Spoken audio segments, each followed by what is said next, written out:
So hello friends, मैं सिद्धार्थ आपके अपने चैनल सिद्धू गुरुकुल क्लासेज में स्वागत करता हूं। जो भी इस चैनल पर नए हो तो इस चैनल को सब्सक्राइब कर लीजिए और बेल आइकन ऑल प्रेस कर लीजिए, जिससे नई क्लास की नोटिफिकेशन आप तक सबसे पहले पहुंच जाए। आज की क्लास हमारी राजस्थान के भूगोल की है। जिसने भी पहली क्लास नहीं देखी है वह पहली क्लास देख लें। पहली क्लास की लिंक आपको इस वीडियो के डिस्क्रिप्शन और ऊपर आई बटन में देखने को मिल जाएगी। आज की क्लास स्टार्ट करते हैं। आज की क्लास है हमारी राजस्थान का भूगोल, दूसरी क्लास है। कौन सी क्लास? हमारी दूसरी क्लास है।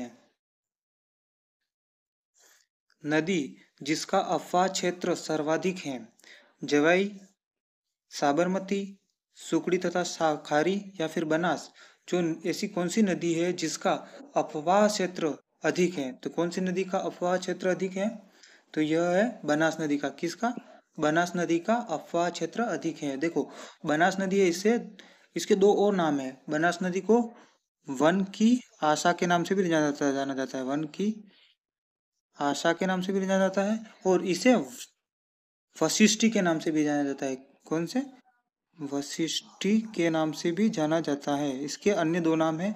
एक तो है इसे वन की आशा के नाम से भी जाना जाता है और इसे वशिष्ठी के नाम से भी जाना जाता है। तो सबसे अधिक अफवाह क्षेत्र वाली कौन सी नदी है? तो वह है बनास नदी। देखो, जो चंबल नदी है इसे भी दो नाम से जाना जाता है। देखो, जो चंबल नदी है इसे भी दो नाम से जाना जाता है। एक तो इसे कामधेनु के नाम से भी जाना जाता है, कामधेनु के नाम से भी जाना जाता है, और इसे कर्म कर्मणवती के नाम से भी जाना जाता है। क्या नाम से? कर्मणवती के नाम से भी जाना जाता है। कम चंबल के अन्य दो नाम ये और हैं। मांडलगढ़ के निकट त्रिवेणी पर कौन सी तीन नदियां मिलती हैं? जो मांडलगढ़ है उसके निकट कौन सी तीन त्रिवेणी नदियां मिलती है? बेड़च, गंभीरी, कोठारी। बेड़च, बनास या मेनाल। यह है मेनाल।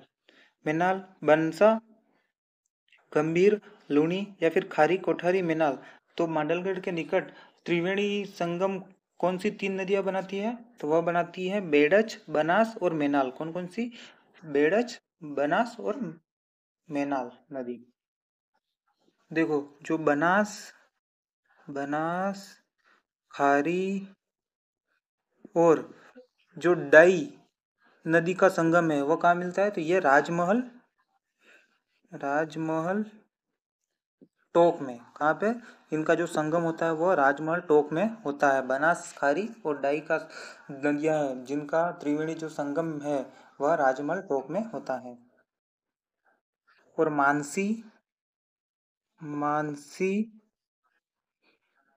बाड़ी और जो बनास, इन तीनों का जो त्रिवेणी संगम मिलता है वह है जोधपुरिया टोक में। कहाँ पे? जोधपुरिया टोक में इनका त्रिवेणी संगम देखने को मिलता है।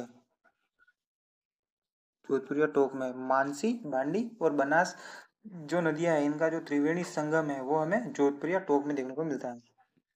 विजराल की पहाड़ियों से निकलने वाली खारी नदी निम्नलिखित में से किस अफवाह क्षेत्र का भाग है? देखो, जो विजराल की पहाड़ियां हैं उनसे जो नदी निकलती है खारी नदी, वह निम्नलिखित में से किस अफवाह तंत्र का भाग है? बंगाल की खाड़ी का, अरब सागरीय का, अनिश्चित अफवाह का या फिर आंतरिक अफवाह का? तो कौन से अफवाह तंत्र का भाग है खारी नदी? तो यह है बंगाल की खाड़ी। कौन सी? बंगाल की खाड़ी का अफवाह तंत्र का भाग है। कौन सी? खारी नदी। देखो, बंगाल की खाड़ी से जो नदियां निकलती है, बंगाल की खाड़ी, जो बंगाल की खाड़ी से नदियां निकलती है, खाड़ी से नदियां, जो बंगाल की खाड़ी से नदियां निकलती है वह कौन कौन सी है? एक तो है चंबल, चंबल, पार्वती, काली सिंध, काली सिंध, काली सिंध, बेड़च, बनास, बाणगंगा, बाणगंगा, खारी। ये नदियाँ बंगाल की खाड़ी से निकलती है। कौन से? बंगाल की खाड़ी से कौन कौन सी नदियाँ निकलती है? चंबल, पार्वती, काली सिंध, बेड़ज, बनास, बाणगंगा और खारी। ये नदियाँ बंगाल की खाड़ी से निकलती है। अरब सागरीय नदियाँ, देखो जो अरब सागरीय नदियाँ हैं, अरब सागरीय नदियाँ, जो अरब सागरीय नदियाँ हैं वह कौन कौन सी है? तो वह है माही, लूनी, माही, लूनी, माही, लूनी, लूनी, सोम, जाखम और साबरमती।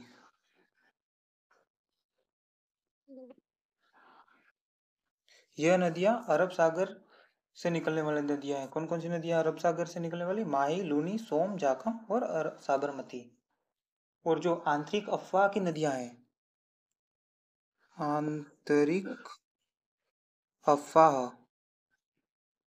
जो आंतरिक अफवाह की नदियाँ हैं, जो आंतरिक अफवाह की नदियाँ हैं वह है घग्गर, घग्गर, रूपारेल, रूपा रेल, मेंथा, रूपारेल, मेंथा, कांकणी, कांकणी, कांतली और सागी। ये नदियाँ आंतरिक अफवाह की नदियाँ हैं। कौन कौन सी आंतरिक अफवाह की नदियाँ हैं? घगर, रूपारेल, मेंथा, कांकली, कांकणी, कांतली और सागी। ये नदियाँ आंतरिक अफवाह क्षेत्र वाली नदियाँ हैं। देखो अक्सर पूछ लिया जाता है कि कोठारी नदी पर कौन सी सभ्यता स्थित है। तो देखो जो कोठारी जो कोठारी नदी है इस पर कौन सी सभ्यता स्थित है? तो यहाँ पर बागोर सभ्यता। कौन सी? यहाँ पर बागोर सभ्यता स्थित है। कौन सी सभ्यता? तो बागोर सभ्यता यहाँ पर स्थित है। और ये कहाँ, इस पर कौन सा बांध बना हुआ है? अगर पूछ ले कि कोठारी नदी पर कौन सा बांध बना हुआ है तो यहाँ पर मेजा बांध बना हुआ है। कौन सा? मेजा बांध बना हुआ है कोठारी नदी पर। कौन सा बांध? मेजा बांध बना हुआ है। और अब अगर आपसे पूछ ले कि खारी नदी पर कौन सा बांध बना हुआ है, तो जो खारी नदी है इस पर कौन सा बांध बना हुआ है? तो खारी नदी पे नारायण सागर बांध बना हुआ है। कौन सा? नारायण सागर, नारायण सागर बांध बना हुआ है। कौन सा? नारायण सागर बांध बना हुआ है, जो कि कहाँ पर है? ब्यावर में। कहाँ पे? ब्यावर में है।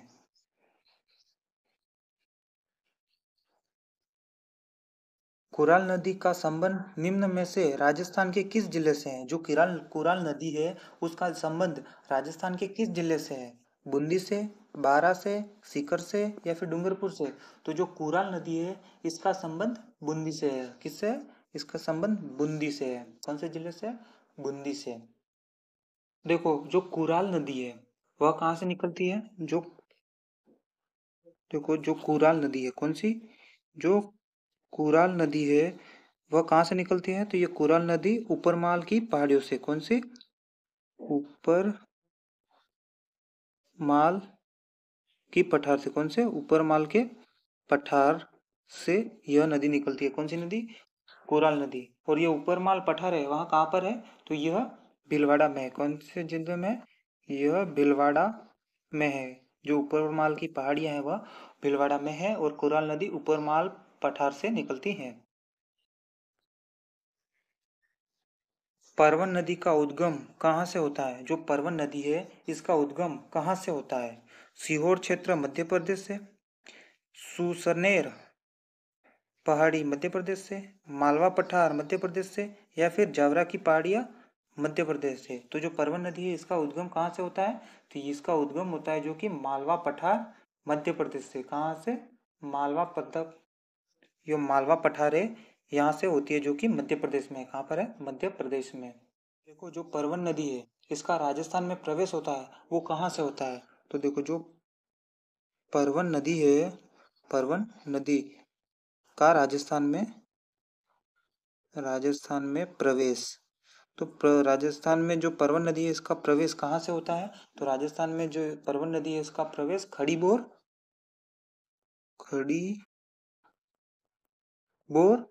झालावाड़ से होता है। कहाँ से? खड़ीबोर झालावाड़ से इसका प्रवेश होता है राजस्थान में। चारकोल कौन से वृक्ष से बनाया जाता है? देखो जो चारकोल है वह कौन से वृक्ष के से बनाया जाता है? बबूल से बनाया जाता है, पीपल से, धोकड़ा से या फिर पलाश से? तो चारकोल कौन से वृक्ष से बनाया जाता है? तो यह बबूल के वृक्ष से बनाया जाता है। कौन से वृक्ष से बनाया जाता है?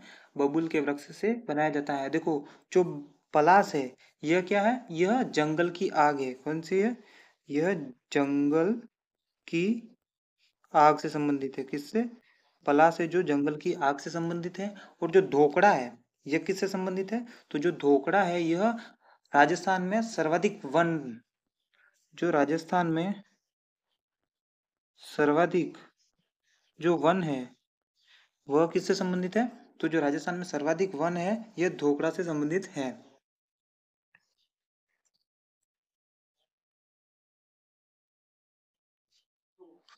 सालर वन, सालर वन ये कहाँ पाए जाते हैं? तो ये अलवर में पाए जाते हैं। कहाँ पर? तो यह अलवर में पाए जाते हैं। कहाँ पर पाए जाते हैं? और अलवर में पाए जाते हैं। और कठपुतली किससे बनी होती है? जो कठपुतली होती है यह किससे बनी होती है? जो कठपुतली होती है किससे बनी होती है? तो यह अरडू की वृक्ष से, किससे? अरडू की लकड़ी से, सॉरी, किससे? अरडू की लकड़ी से, अरडू की लकड़ी से बनी होती है। और जो कत्था होता है ये कौन सा वृक्ष है? जो कत्था होता है वह कौन सा वृक्ष है? तो जो कत्था वृक्ष है वह खेर वृक्ष है। कौन सा है? खेर वृक्ष है। देखो जो बीड़ी बनी होती है वह किससे बनी होती है? तो बीड़ी बनी होती है तेंदू के पत्ते से। किससे? तेंदू के पत्ते से बनी होती है बीड़ी। और शराब, शराब किससे बनी होती है? तो शराब महुआ से बनी होती है। कौन से? महुआ वृक्ष से। कौन से? महुआ वृक्ष से शराब बनी होती है। राज्य वृक्ष, राज्य वृक्ष कौन सा है? खेजड़ी। कौन सा है? खेजड़ी। और राज्य पुष्प, और राज्य पुष्प कौन सा है? तो राज्य पुष्प है रोहिड़ा। कौन सा है? रोहिड़ा।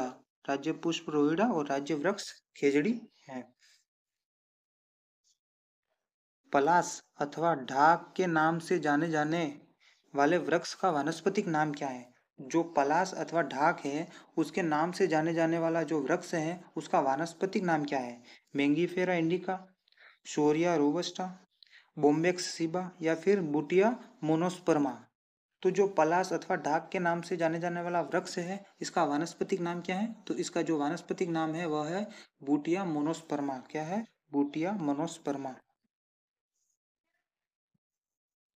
राजस्थान में निम्नलिखित में से किस प्रकार के वन 75 से 110 सेंटीमीटर औसत वार्षिक वर्षा वाले क्षेत्र में रहते हैं? देखो राजस्थान के ऐसे कौन से वन हैं जो 75 से 110 सेंटीमीटर औसत वार्षिक वर्षा वाले क्षेत्र में रहते हैं? उष्णकटिबंधीय कठिले वन तथा झाड़ियाँ, मिश्रित पतझड़ वन, शुष्क वन या फिर शुष्क सागवान वन? तो कौन से वन है जो कि 75 से 110 सेंटीमीटर औसत वार्षिक वर्षा वाले क्षेत्र में रह जाते हैं?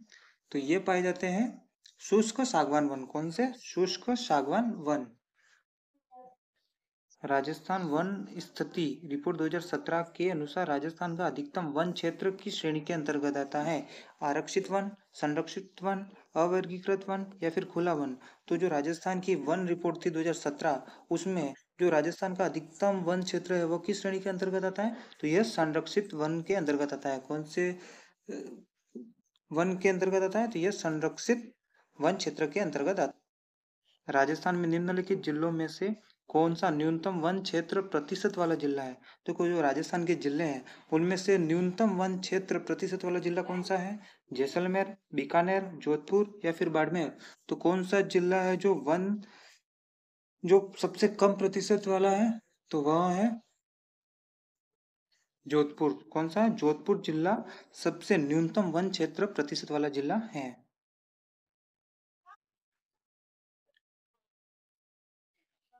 बीड़ निम्न जिलों में पाए जाते हैं। देखो बीड़ है वह कौन कौन से जिले में पाए जाते हैं? जयपुर, अलवर, टोंक, कोटा, बूंदी, सिरोही, सीकर, जोधपुर, बीकानेर या फिर भीलवाड़ा, अजमेर, पाली। तो जो बीड़ है वह किन कौन कौन से जिले में पाए जाते हैं? तो यह सीकर, जोधपुर और बीकानेर जिले में पाया जाता है। कौन कौन से जिले में पाया जाता है बीड़? तो यह सीकर, जोधपुर, बीकानेर। मारवाड़ का सागवान किस वृक्ष को कहा जाता है? देखो जो मारवाड़ का सागवान है उसे किस वृक्ष को कहा जाता है? शीशम को, खेजड़ी को, नीम को, रोहिड़ा को। तो जो मारवाड़ का सागवान है उसे किस वृक्ष को कहा जाता है? तो रोहिड़ा को मारवाड़ के सागवान के नाम से जाना जाता है। किसे? रोहिड़ा को मारवाड़ के सागवान के नाम से जाना जाता है। राजस्थान में 70वीं वन रिपोर्ट में 16वीं वन रिपोर्ट की तुलना में कितने प्रतिशत वन क्षेत्र बढ़ा है? देखो जो 70वीं वन रिपोर्ट थी उसमें जो 16वीं वन रिपोर्ट की तुलना में कितने प्रतिशत वन क्षेत्र बढ़ा है? 25.45 वर्ग किलोमीटर, 30.25 वर्ग किलोमीटर, 28.70 वर्ग किलोमीटर या फिर 21.3 वर्ग किलोमीटर। तो जो राजस्थान की 70वीं वन रिपोर्ट है उसमें जो 16वीं वन रिपोर्ट थी उसकी तुलना में कितने प्रतिशत वन क्षेत्र बढ़ा है? तो यह 25.45 वर्ग किलोमीटर यह वन क्षेत्र बढ़ा है।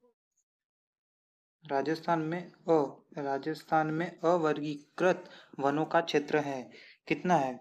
12,176.24 kilometre square, 18,564.45 kilometre square, 2123.93 kilometre square या फिर 4,075.25 किलोमीटर स्क्वायर। तो जो राजस्थान में अवर्गीकृत वनों का क्षेत्र कितना प्रतिशत है? तो वह है 2123.93 वर्ग किलोमीटर। कितना है? 2123.93 वर्ग किलोमीटर। सुमेलित कीजिए, एक तरफ वन दिए हुए हैं और दूसरी तरफ जिला। तो हमें बताना है कि जो जो वन है वह कौन कौन से जिले में स्थित है। तो जो सालर वन है, ये सालर वन कहाँ पर है? तो जो सालर वन है यह अलवर में है। कहाँ पर है? अलवर में। और जो ढाक वन है यह कहाँ पर है? तो ढाक वन चित्तौड़गढ़ में। कहाँ पे है? ढाक वन चित्तौड़गढ़ में है। और जो सदाबहार वन है तो यह कहाँ पर है? तो सदाबहार वन सिरोही में। कहाँ पर है? सिरोही में। और जो शुष्क सागवान वन है यह कहाँ पर है? तो यह बांसवाड़ा में। कहाँ पर है? बांसवाड़ा में। मिट्टी की लवणता एवं क्षारीयता का ठोस उपचार क्या है? देखो जो मिट्टी है उसकी जो लवणता और क्षारीयता का जो ठोस उपचार है वह क्या है? रोक फॉस्फोरस शोधन, यूरिया शोधन, जिप्सम व रॉक फॉस्फेट या फिर बेंटेनाइट शोधन। तो जो मिट्टी की लवणता और क्षारीयता का जो ठोस उपचार है वह क्या है? तो वह है जिप्सम व रॉक फॉस्फेट। क्या है? जिप्सम व रॉक फॉस्फेट। राजस्थान में निम्नलिखित किन जिलों में लाल लोमी मृदा पाई जाती है? राजस्थान के किन जिलों में लाल लोमी मृदा पाई जाती है? जयपुर, दौसा, उदयपुर, कोटा, भीलवाड़ा, अजमेर या फिर बांसवाड़ा, डूंगरपुर। तो राजस्थान में किन जिलों में लाल लोमी मृदा पाई जाती है? तो यह बांसवाड़ा, डूंगरपुर जिलों में। कहाँ पर? बांसवाड़ा, डूंगरपुर जिलों में लाल लोमी मृदा पाई जाती है। रेह, कल्लर एवं ऊसर किस मृदा के अन्य नाम है? देखो जो रेह, कल्लर और ऊसर है वह किस मृदा के अन्य नाम है? लवणीय मृदा के, काली मृदा के, लाल मृदा के या फिर जलोढ़ मृदा के। तो कौन सी मृदा के रेह, कलर एवं ऊसर किस मृदा के अन्य नाम है? तो यह काली मृदा के। कौन सी मृदा के? काली मृदा के नाम है। नए मूल की जलोढ़ मृदा नहीं पाई जाती है। भरतपुर में, कोटा में, जयपुर में, अलवर में। तो नए मूल की जो जलोढ़ मृदा है वह कोटा में नहीं पाई जाती है। कौन से जिले में? कोटा में। राजस्थान के किस प्रदेश में अल्फी सोल समूह की मृदा मिलती है? देखो राजस्थान का ऐसा कौन से जिले हैं जिसमें अल्फी सोल समूह की मृदा मिलती है?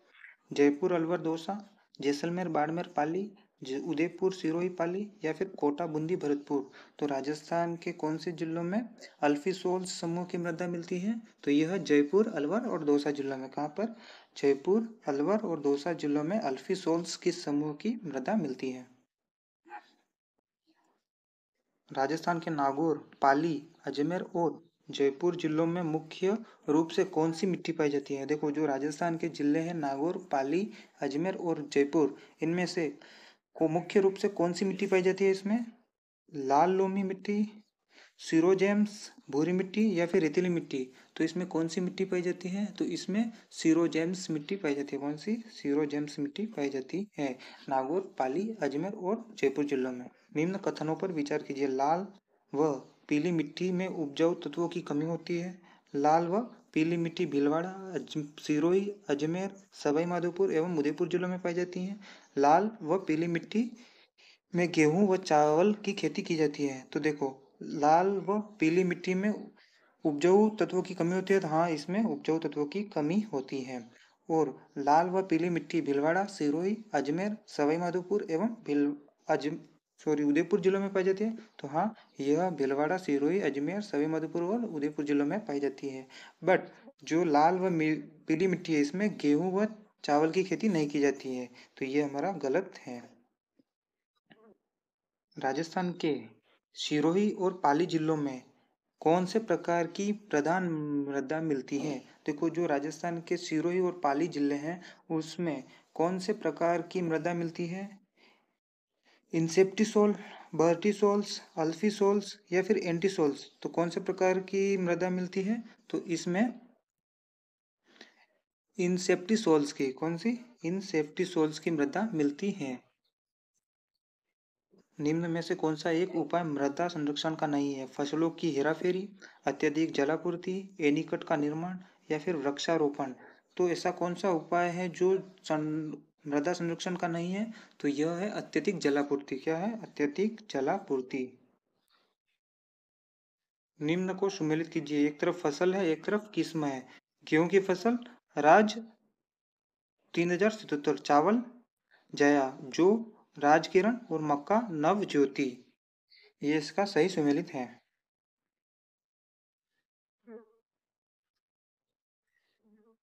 सो जो भी इस चैनल पर नए हो तो इस चैनल को सब्सक्राइब कर लीजिए और बेल आइकन ऑल प्रेस कर लीजिए, जिससे नई क्लास की नोटिफिकेशन आप तक सबसे पहले पहुंच जाए। और जिसने भी पहली क्लास नहीं देखी है, वह पहली क्लास देख लें। उस क्लास की जो लिंक है वह आपको इस क्लास के डिस्क्रिप्शन में और आप ऊपर आई बटन में आपको देखने को मिल जाएगी। सो मिलते हैं अगली क्लास में, तब तक के लिए बाय बाय, जय हिंद।